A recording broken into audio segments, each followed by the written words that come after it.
Graça e paz, irmãos. É sempre um prazer muito grande estar à frente do culto, dirigindo o culto. Hoje, especialmente, neste mês que nós estamos comemorando o jubileu de Cacau da nossa querida Igreja Metodista, aqui em Sorocaba. Então, vamos começar o nosso culto adorando ao nosso Deus, lendo o Salmo 148. Louvem o Senhor do alto dos céus, louvem o Senhor nas alturas, louvem o Senhor todos os seus anjos, louvem-no todos os seus exércitos celestiais, louvem o Senhor sol e lua, louvem-no todas as estrelas luzentes, louvem o Senhor os céus dos céus e as águas que estão acima do firmamento. Louvem o nome do Senhor, pois Ele deu uma ordem e foram criados. Ele os estabeleceu para todos sempre. Fixou-lhes uma ordem que não será mudada. Desde a terra, louvem o Senhor. Louvem-no, monstros marinhos e todos os abismos.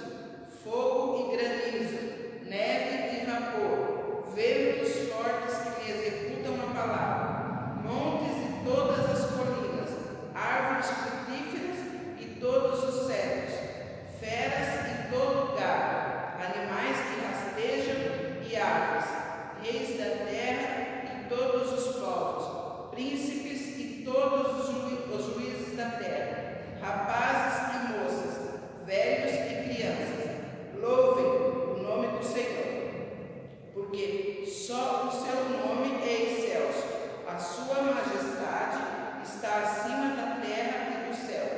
Ele exalta o poder do seu povo, o louvor de todos os seus santos, dos filhos de Israel, povo que lhe é chegado. Aleluia. Vamos orar? Senhor nosso Deus, muito obrigado, Senhor, pela oportunidade de estarmos aqui na tua casa para te adorar, para te louvar, para bendizer o seu santo e magnífico nome. Nós te exaltamos, Senhor, porque tu és tremendo, o Senhor é todo-poderoso nas nossas vidas, Senhor. E nós te pedimos, esteja conosco nesta noite, neste culto, Pai, nessa comemoração, neste mês de comemoração do aniversário da nossa igreja, que o Senhor possa estar à frente de todos os trabalhos aqui realizados e que todos se sintam abençoados por Ti, não somente hoje, mas todos os dias nesta face da terra. Muito obrigado por todas as bênçãos que o Senhor tem derramado nas nossas vidas. Fica conosco. Em nome de Jesus nós oramos e agradecemos. Amém. Vamos ouvir o nosso coral.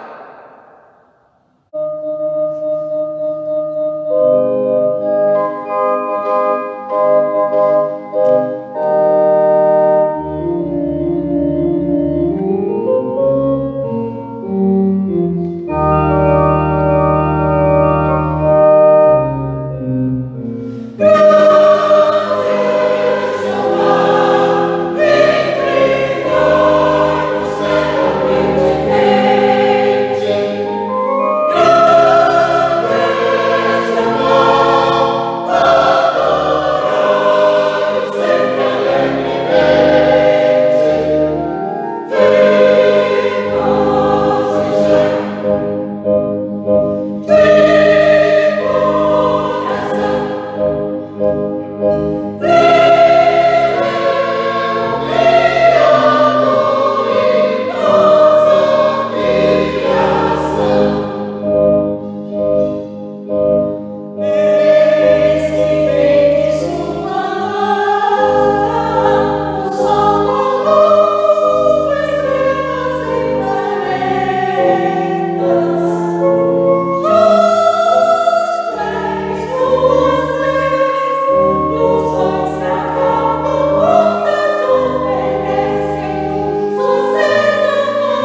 Vamos ler Mateus 7, 17 a 20.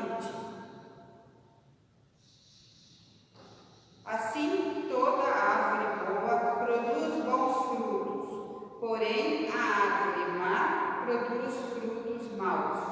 Não pode a árvore boa produzir frutos maus, nem a árvore má produzir frutos bons. Toda árvore que não produz bom fruto é cortada e lançada ao fogo. Assim, pois, pelos seus frutos os conhecereis. Amém? Nesse instante, se você entende que há frutos maus na sua vida, vamos confessá-los e os seus pecados, enquanto nós ouviremos o nosso coral.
Porque pelo fruto se conhece a árvore.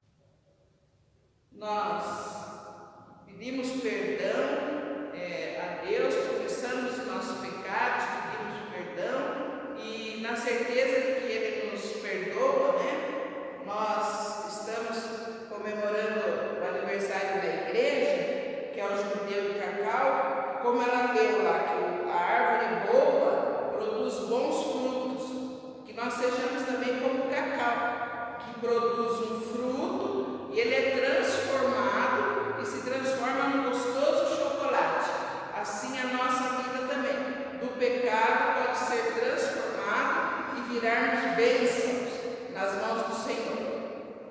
nesse momento, louvar ao nosso Deus com os nossos grupos da igreja, de dança, de louvor. Tenhamos esse momento de louvor agradecendo a Deus.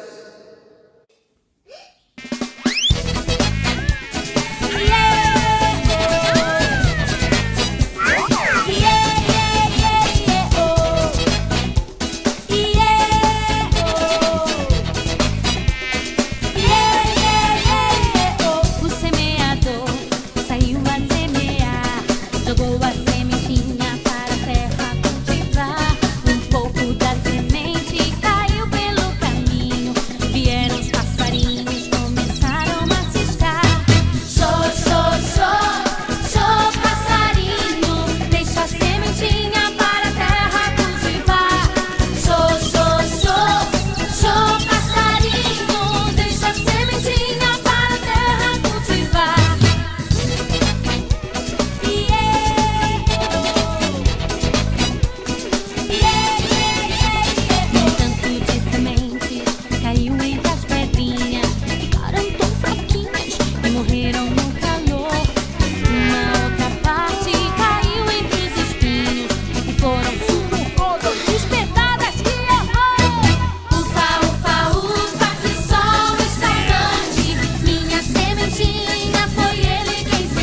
Que a graça, a paz e o amor do nosso Deus esteja presente com cada um dos irmãos e irmãs da nossa Igreja Metodista Central em Sorocaba.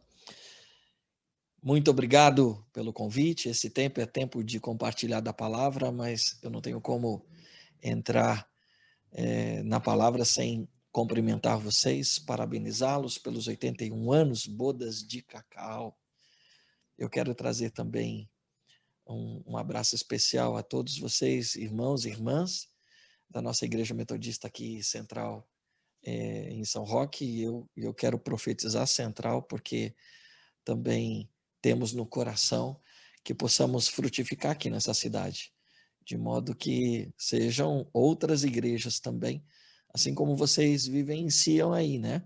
Ponto missionário em Mato Dentro, fruto dos trabalhos da missão dessa igreja, e que vocês continuem sendo impulsionados a fazer missão. Então, trago o abraço da Igreja de São Roque, trago também o abraço do nosso Bispo Pérez, e está bem, gozando de saúde, o seu tratamento tem surtido os efeitos esperados, e louvado seja Deus por isso.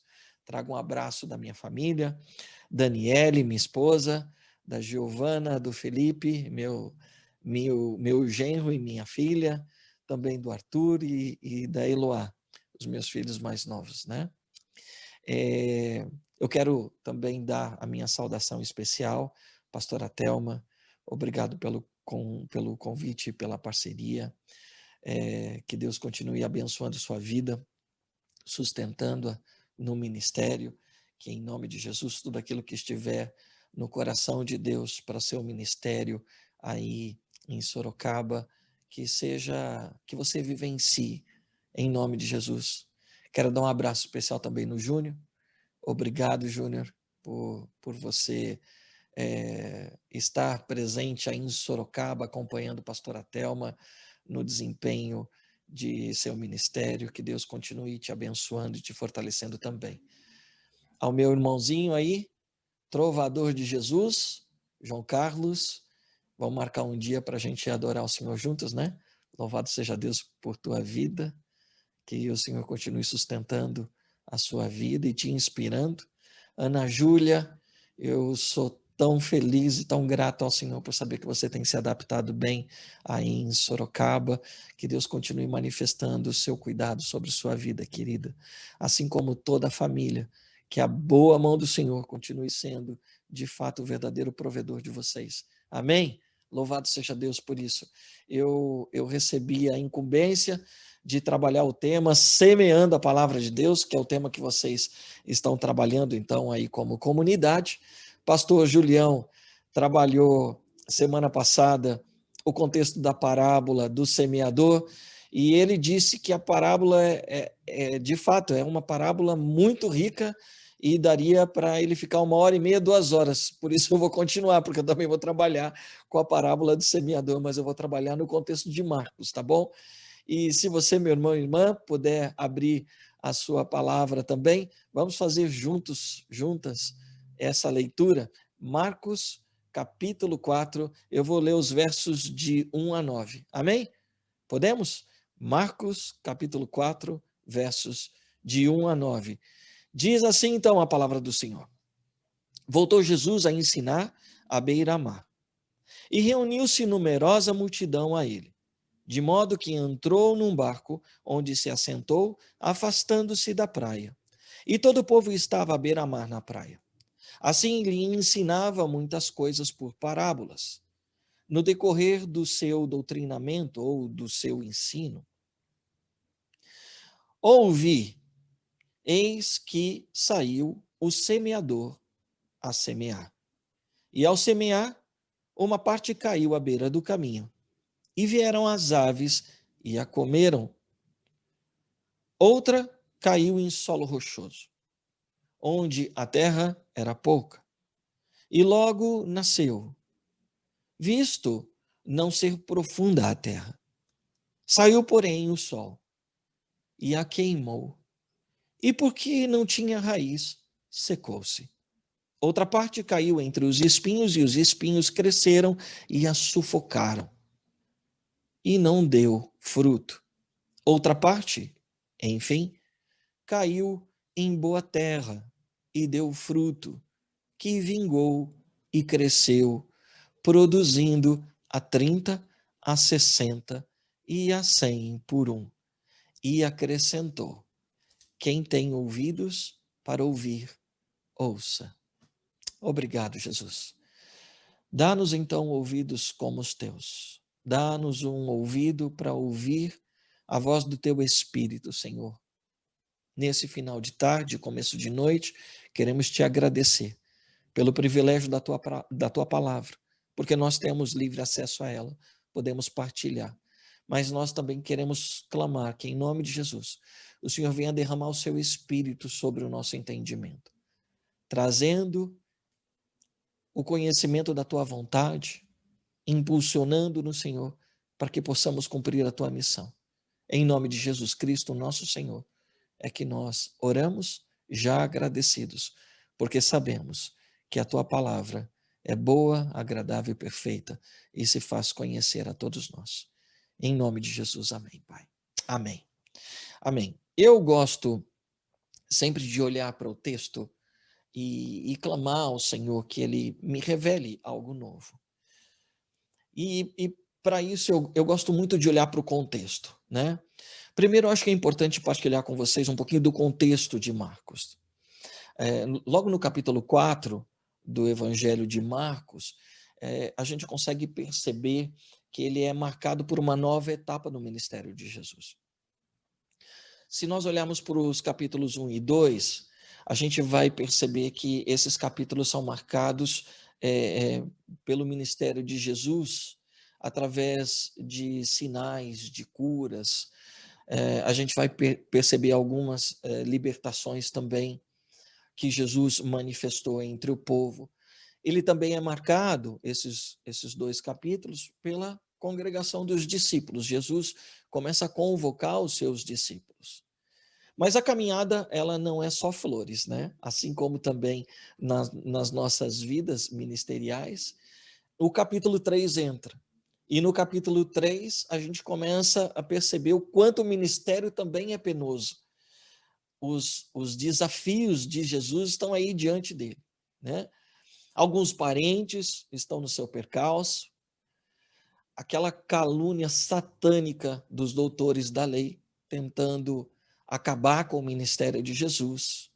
Isso também sem mencionar essa reação tanto quanto estranha, né, dos familiares de Jesus no final do capítulo 3, e Jesus passando por essa situação. Quando a gente faz uma exegese do texto, parece que a família quer tirá-lo do ministério, né? Quer que ele pare com aquilo. Então, é um tanto quanto estranha isso. Então, percebam que no ministério a gente acaba vivendo as dificuldades. E na nossa vida comunitária também é assim. E ao longo dos 81 anos de vida, quantas dificuldades vocês também não passaram, não é mesmo? E se a gente for perguntar para os mais experientes aí em Sorocaba, nós vamos perceber, então, que eles vão contar várias histórias. Se a gente recorrer às atas de clã e de concílio, a gente vai ver os embates, as diferenças, a gente vai perceber as dificuldades, não é mesmo? Então, a gente também vive dificuldades, perseguições, tentações, percalços. Isso faz parte da vida cristã. Foi com Jesus, assim também é com a gente. Nós fomos convocados para partilharmos do seu sangue, mas também das suas sarques, da sua carne, não somente do soma, né? Não somente do corpo de Cristo, mas também das dificuldades. Mas assim como ele venceu, existe também uma palavra liberada sobre nós que nós também vamos vencer. E ao entrar no capítulo 4 do Evangelho de Marcos, Jesus parece tomar um fôlego novo, né? Parece que Jesus, ao entrar no capítulo 4, ele começa a marcar agora o seu ministério pelo ensino, né? Então, é importante a gente perceber isso. Até então, ele dá orientações, ele está caminhando, e às vezes o ensino, ele está presente também nos primeiros capítulos, mas aqui há uma uma convocação para que a sua igreja, né, essa é uma intenção de Marcos, para que a igreja de Jesus Cristo, então, ela prossiga. E Jesus ensina a quem? A todos. Ele passa a ensinar o povo aí. E quem é esse público do capítulo 4 aí de Marcos, né? Então, é gente pobre, é gente sofrida, são os pobres agricultores dessa geografia empobrecida aí da Galileia, né? São sobreviventes, não é gente complicada, não, é gente sofrida. Jesus, ele se identifica com esse público, a gente consegue perceber isso olhando para o texto. Ele sempre se identifica com os nossos sofrimentos. Louvado seja Deus por isso. Ele se importa conosco. Assim como foi ele que suportou as dores, as dificuldades, também tem ajudado cada uma das nossas comunidades, cada uma das nossas vidas a suportarem também as dificuldades. Jesus, ele se identifica com o seu público, ele se identifica conosco, porque ele também sofreu, assim como nós sofremos. Louvado seja Deus por isso. Em Marcos, esse texto, ele não é uma crítica às pessoas que são duras de coração, às pessoas que não ouvem a palavra, as pessoas que são negligentes com a palavra. Às vezes a gente vê a aplicação dessa palavra nesse contexto de bronca, mas não, ele é um sinal da graça, ele é um sinal da misericórdia de Deus, e é isso que eu quero compartilhar com vocês. E se eu disse que ela é marcada pelo ensino, Jesus, ele está ensinando então agora. E perceba que por 3 vezes nos 2 primeiros versos, quando nós olhamos para o original, o mesmo verbo aparece, o verbo ensinar. Ensinar é a tônica do Evangelho de Jesus. As dificuldades, elas são conhecidas dele.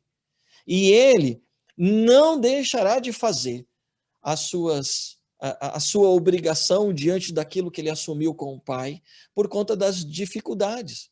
As dificuldades sempre vão acontecer, sempre fazem parte da vida.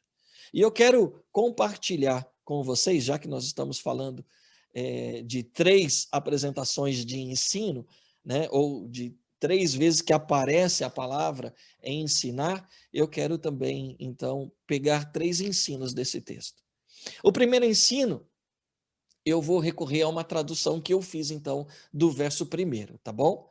E aí talvez esteja um pouco diferente da sua Bíblia. Abre aí a sua Bíblia para você conseguir constatar as diferenças. Olhando para o texto original, fica assim, então. E, novamente, ele começou a ensinar às margens do mar. Havia uma grande, ou senão a gente pode traduzir como ótima multidão, trazendo a conotação de que o povo é bom. A gente precisa entender isso. As pessoas, elas são a sinalização do objetivo do Evangelho. O Evangelho, ele tem como objetivo as pessoas, sejam elas quais forem. Então, uma grande multidão ou uma ótima multidão à sua volta. Então, ele entrou no mar e assentou-se na barca, enquanto a multidão estava na margem, em terra. Guarde essa cena, tá bom? E eu gostaria que você acompanhasse ela comigo, então. Então, Jesus, ele está ensinando, logo, então, Jesus é o semeador, certo? E o seu ensino, a sua palavra, é a semente. Os pobres, os sofredores, as pessoas que estão aí diante dele, que o texto chama então de a multidão, então essas pessoas são os solos. E é interessante porque quando eu olho para o original, diz que essas pessoas estão à margem e em terra, né? São, na verdade, as mesmas palavras que estão presentes aí no verso de número 4, no verso de número 5. Parte da semente caiu à margem do caminho, é a mesma palavra. Parte das sementes caiu em terra, e a terra era pouca, porque tinha pedra, ou senão estava estava entre os espinhos, tinha terra. E toda a terra é a mesma terra que está presente aí. Ou seja, Jesus, o semeador que está semeando diante, então, do solo. As pessoas que estão à margem, na praia, na verdade, a gente pode traduzir também como terra. Então, os discípulos, na verdade, são os que precisam aprender para que eles possam continuar a missão. Por isso que Jesus conversa com eles à parte, aí, a partir do verso de número 10, e dá um ensinamento para eles mais aplicável dessa parábola. E Jesus está preocupado com eles, porque eles é que precisam aprender. Eles que precisam estar antenados, nós como igreja de Jesus, é que precisamos estar antenados para com a palavra. Ele diz, né, para eles, no verso de número 13, né, não entendeis essa parábola? E como compreendereis todas as outras, né? Então, Marcos faz esse registro porque Jesus está ensinando por parábolas. Mas ele não registrou todas as parábolas, mas ele registrou a central, a primordial, a principal. Porque se os discípulos não aprendessem esta parábola, eles também não entenderiam as demais que ele proclamou naquele dia como ensino. Então, nós, como discípulos, como igreja do Senhor Jesus Cristo, nós precisamos aprender a palavra e nós precisamos compreendê-la, entendê-la, para que a gente possa, então, aplicar, porque nós somos aqueles que continuam. Por isso é importante, né? Semear a palavra de Deus é entender o seu papel como semeador, como semeadora dessa palavra. Então, Jesus, perceba isso, um primeiro ensino, então, para nós. Jesus estava na segurança, porque Jesus estava em terra, certo? E aí, quando a multidão começou a cercá-lo, Jesus viu a sua missão diante de si. E aí, Jesus sai da terra, sai do conforto, sai da estabilidade, porque ele sabe que a missão é como está apresentada no capítulo 3. Jesus não se furta das dificuldades. Jesus não se furta das instabilidades que o ministério traz. E aí Jesus sai da terra e Jesus vai para o mar. Alguns estudiosos falam que é porque a voz dele podia ser melhor, ouvida. Eu entendo que essas interpretações elas podem acontecer, mas existem sinalizações mais importantes para nós. À beira-mar existe instabilidade, a onda vem. Você falar dentro de um barco seria muito mais fácil você falar lá da terra, mas a sinalização de que a missão ela tem suas dificuldades é um ensinamento que nós precisamos aprender. Porque eu entendo que o mar ele tem toda essa conotação de dificuldade, né? Quando nós olhamos para Apocalipse, o mar já não existe mais, as dificuldades não existirão mais a partir da descida do novo céu e da nova terra. Então, o mar traz essa conotação de dificuldade. E Jesus sai da sua zona de conforto e volta para o mar, para as dificuldades do seu ministério. E aqui está, então, o primeiro ensino que nós precisamos aprender como ele, é que nós precisamos sair da margem, precisamos sair da terra e precisamos encarar nossa missão de frente. E o evangelho é isso, é tirar-nos da zona de conforto, é nos apresentar ao mundo. Eis que a criação geme como que em dores de parto, a revelação dos filhos de Deus, é isso. Ele precisa nos tirar do anonimato e nos expor para que nós possamos, então, fazer a diferença na vida de outras pessoas. Tanto é verdade isso, que na sequência da parábola, logo aí depois do ensinamento dos discípulos, dos versos de 21 a 25, Jesus está dizendo para os seus discípulos exatamente isso. Olha comigo aí a partir do verso 21. Também lhes disse, vem, porventura a candeia para ser posta debaixo do alqueire ou da cama? Não vem, antes para ser colocado no velador. Pois nada está oculto senão para ser manifesto, e nada se faz escondido senão para ser revelado. Se alguém tem ouvidos para ouvir, ouça. E olha, aqui vem de novo a chamada para a atenção. Perceba que essa chamada à atenção de ouvir é para os seus discípulos. Quem tem ouvidos para ouvir, que ouça. Então, esse é o desafio para nós como igreja.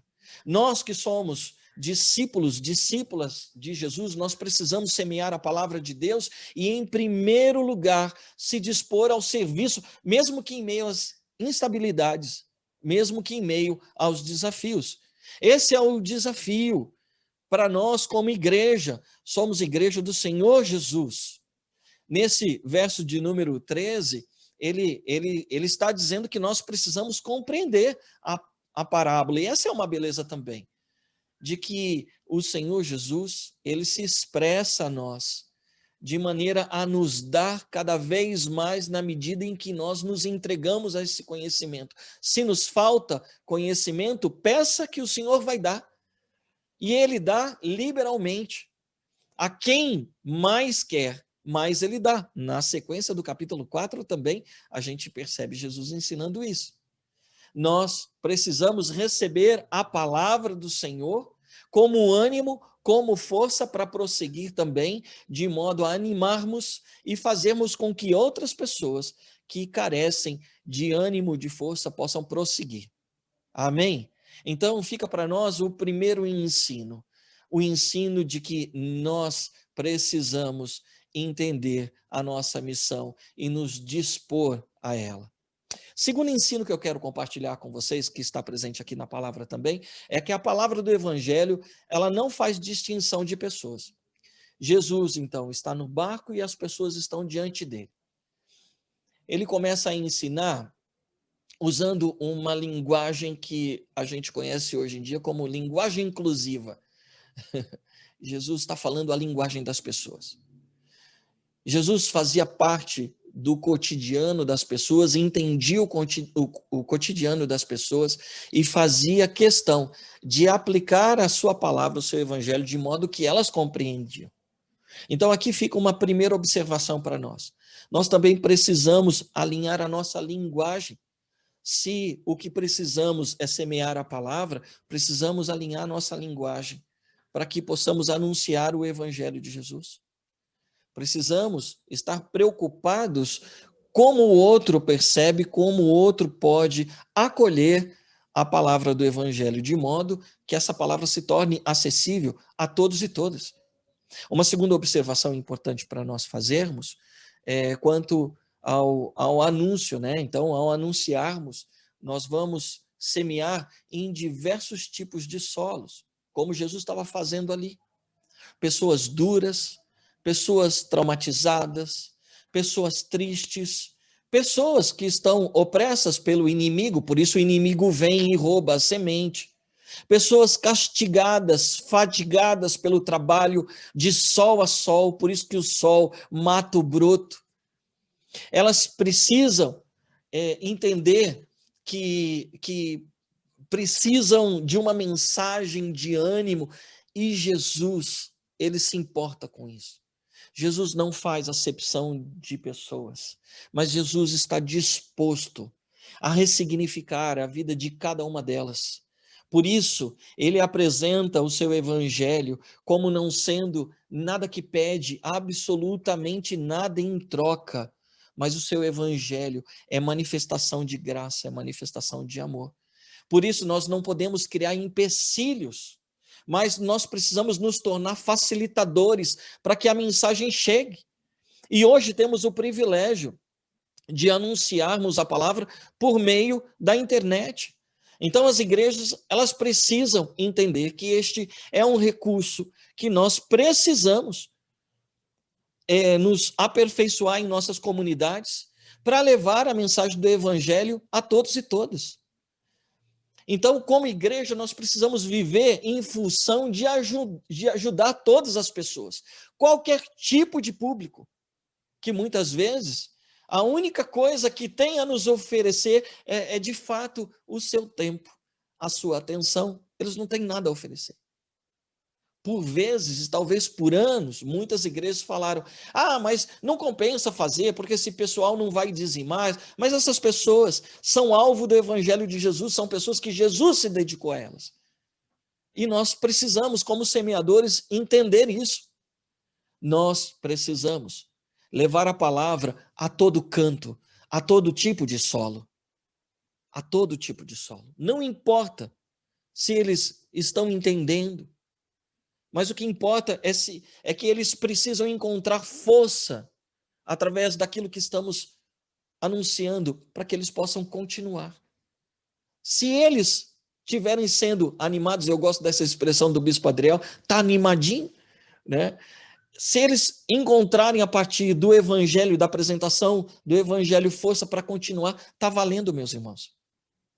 De dura já chega a vida. A palavra do evangelho, ela não precisa ser dura, mas ela precisa ser doce, ela precisa ser refrescante, assim como o chocolate, que é fruto do cacau, que é amargo, não dá para a gente tomar sem açúcar. Embora os índios faziam um chá da castanha que vem dentro das sementes que vem dentro do cacau, né?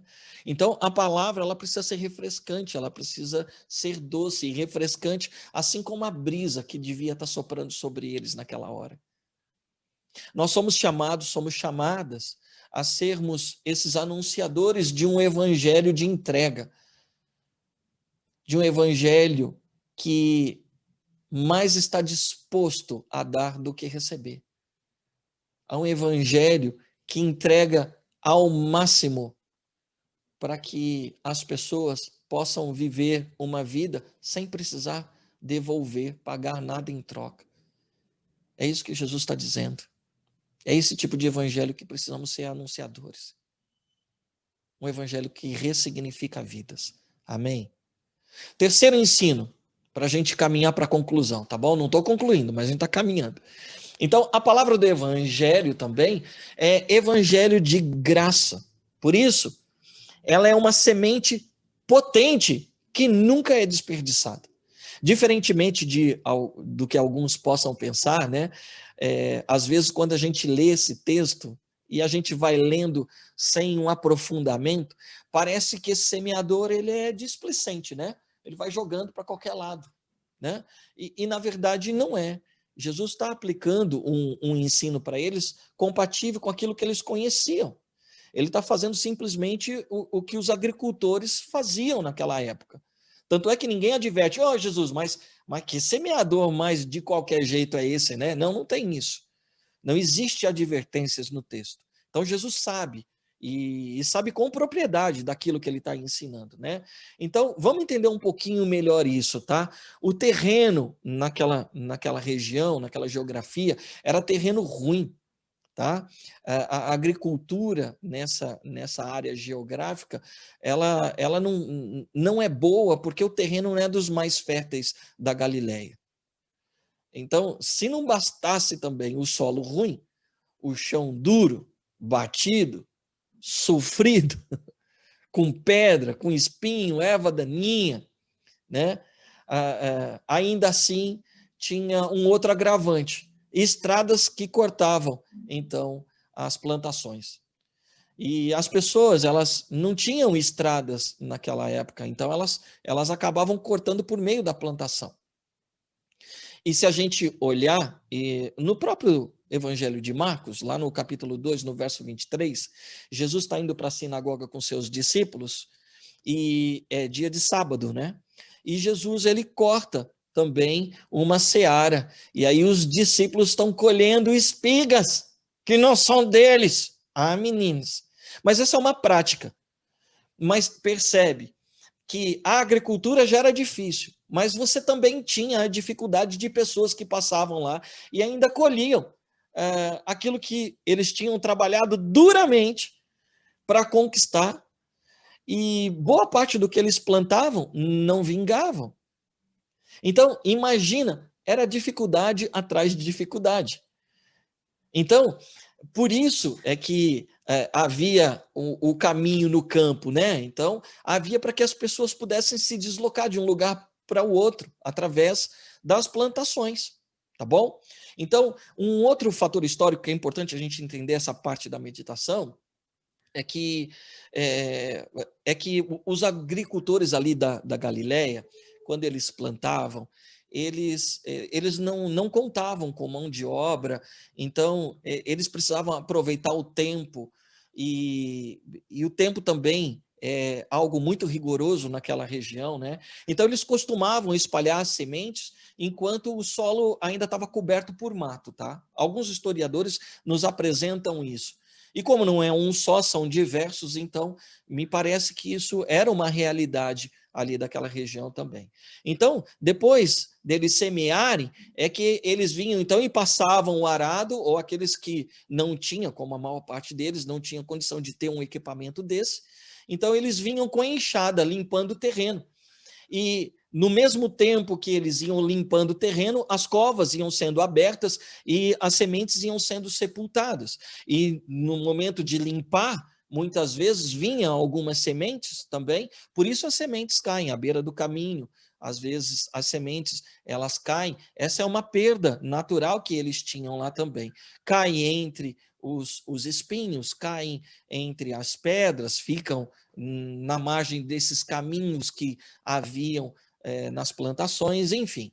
Então, munidos dessas informações, talvez a gente consiga agora compreender um pouquinho mais a continuidade dessa parábola, tá?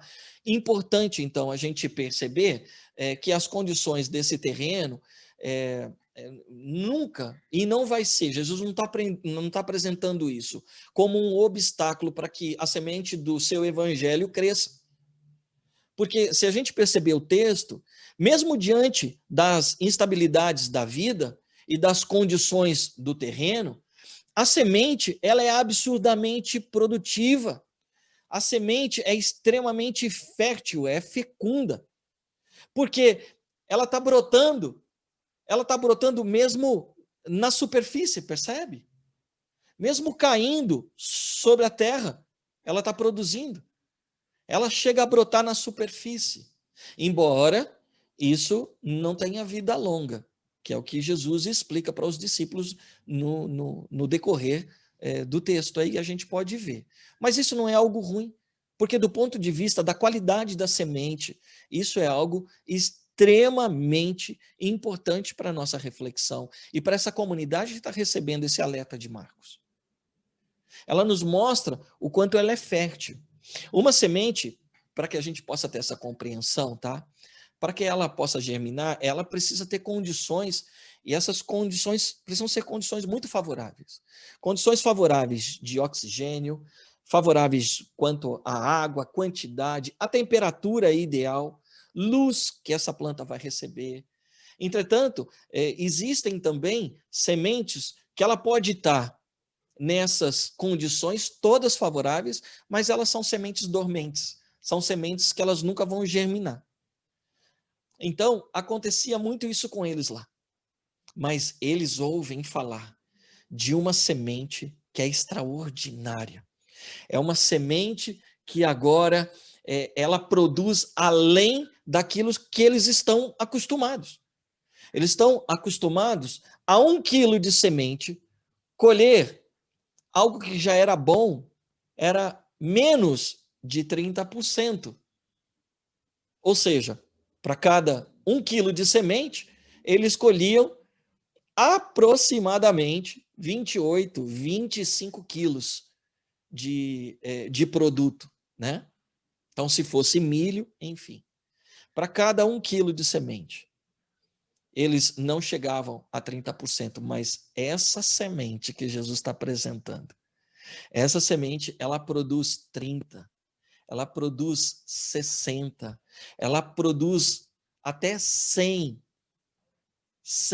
ou seja, 3 vezes mais daquilo que se colhia. Aí eu fico imaginando, né, na apresentação dessa parábola, né, o agricultor cansado, fadigado, ouvindo Jesus dizer isso, ele: por favor, Jesus, me manda dessa semente, eu preciso dessa semente.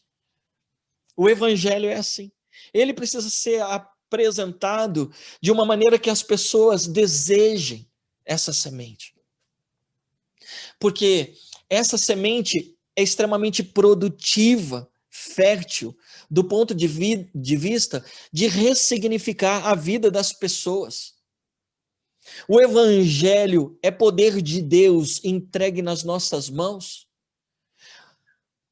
Esse agricultor, ao ouvir isso, já bastava para ele entender que o que Jesus tinha para oferecer a eles era muito mais do que aquilo que a religião judaica estava colocando de peso sobre eles. E às vezes eles não tinham condições de fazer a oferta das primícias, porque eles já colhiam pouco. Às vezes eles não conseguiam fazer as suas ofertas de sacrifício, porque era um povo muito carente, não dava para fazer isso, não tinham como se deslocar. Então, o que Jesus está apresentando para eles é algo sem esforço. Eu gosto muito, e eu preciso ler isso com vocês. E eu preciso tirar as vendas dos teus olhos nessa noite. Abre comigo aí, capítulo 4 ainda, de Marcos, verso de número 11. Jesus diz assim para os seus discípulos: a vós outro vos é dado conhecer o mistério do reino de Deus, mas aos de fora, a essas pessoas que estão fragilizadas pela vida e por esse sistema religioso que oprime, que é opressor, né? Aos de fora, tudo se ensina por meio de parábolas, para que eles possam entender. É para falar uma linguagem deles, para que eles possam compreender de maneira simples. Para que vendo, então percebe que eles estão vendo, para que vendo vejam e não percebam, para que não seja gerado nenhum peso sobre eles. E ouvindo ouçam, não entendam, para que este peso não gere neles a obrigatoriedade de fazer alguma coisa, porque a antiga aliança era isso. Na medida em que você faz, você tem. O evangelho de Cristo não pede nada em troca. Oh, aleluia! E ele continua: para que não venham a converter-se, percebe? E haja perdão para eles. Essa é a doçura do evangelho que precisa ser semeado entre nós, por nós. Agora, entre os cansados, existe também os que são impulsionados a frutificar, é verdade. Mas percebe que Jesus, o evangelho da graça, ele aqui está sendo apresentado sem acusar, mas para dar sentido, para trazer ânimo, para trazer esperança para esse cansado. É uma comunidade, e na verdade nós precisamos entender que uma comunidade de fé, ela precisa ser impulsionada também a levar esse tipo de evangelho sem exaurir, sem criar peso sobre a vida das pessoas. Porque afinal de contas, Jesus diz: se você está cansado, fadigado, preocupado, lança suas cargas sobre ele. Ele vai te aliviar. O evangelho, ele não precisa ser um peso. Percebe essa tradução que eu fiz aqui do verso 8? Olha que lindo o paralelismo. Existem pessoas que vão crescer, vão ouvir essa palavra e vão frutificar. Esses vão criar fruto. E o fruto, olha que interessante isso. E outra caiu em terra boa, e conforme cresciam para cima, e aumentando, Jesus. É lindo isso na literatura judaica. Nós chamamos isso de paralelismo, é uma ênfase. Quem é que cresce ouvindo essa semente?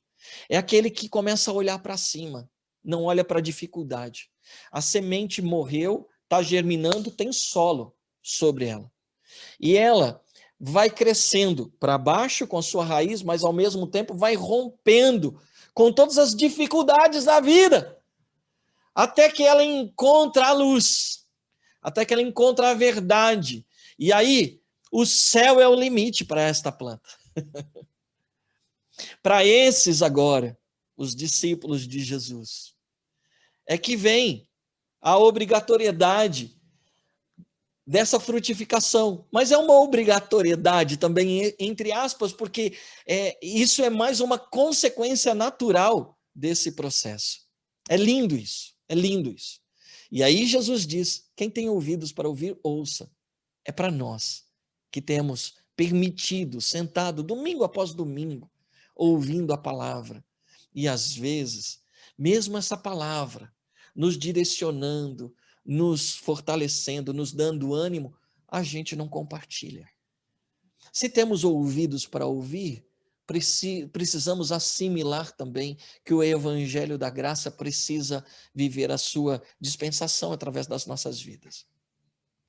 A caminhada cristã é assim, nos faz crescermos até nos tornarmos, então, os semeadores como Jesus.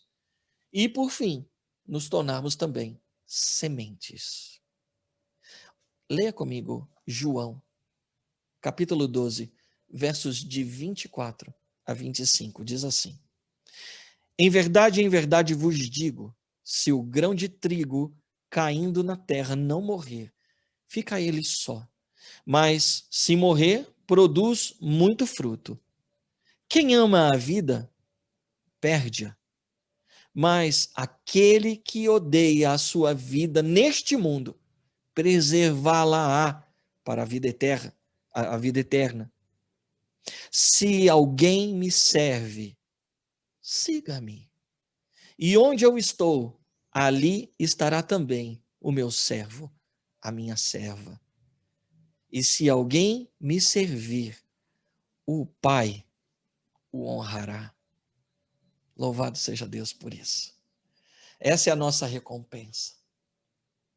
A recompensa de servir não como obrigação, mas como fruto de uma entrega a esse amor que Paulo diz lá na sua segunda carta aos Coríntios, que é um amor que constrange.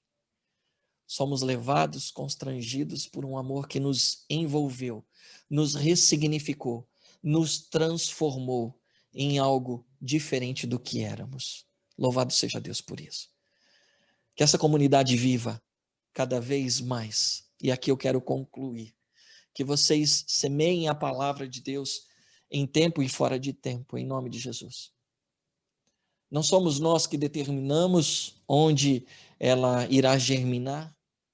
Não somos nós que determinamos onde deve ser semeado e onde não deve ser semeado. Devemos semear em todos os solos. Nós somos os que semeamos, e semeamos em todo tipo de lugar, em todo tipo de vida, em todas as pessoas. É o Senhor quem vai dar o crescimento. Mas nós somos chamadas a sermos semeadores e semeadoras do Evangelho. E eu quero declarar algo profético sobre vocês em nome de Jesus. E que vocês guardem essa palavra.